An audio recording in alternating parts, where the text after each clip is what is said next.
صالح نے کہا اے میری قوم بھلا دیکھو تو اگر میں اپنے پروردگار کی طرف سے کھلی دلیل پر ہوں اور اس نے مجھے اپنے ہاتھ سے نبوت کی نعمت بخشی ہو تو اگر میں اللہ کی نافرمانی کروں تو اس کے سامنے میری کون مدد کرے گا؟ تم تو کفر کی باتوں سے میرا نقصان ہی کرتے ہو۔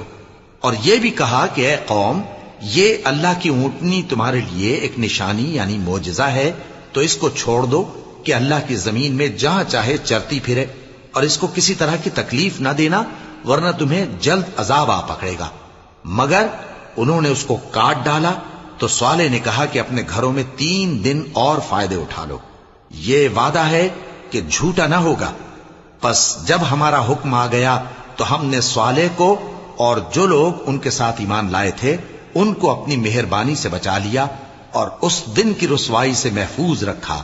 بے شک تمہارا پروردگار طاقتور ہے، زبردست ہے۔ اور جن لوگوں نے ظلم کیا تھا ان کو چنگھاڑ کی صورت میں عذاب نے آ پکڑا تو وہ اپنے گھروں میں اوندھے پڑے رہ گئے، گویا کبھی ان میں بسے ہی نہ تھے۔ سن رکھو کہ قوم سمود نے اپنے پروردگار سے کفر کیا، اور سن رکھو قوم سمود پر پھٹکار ہے۔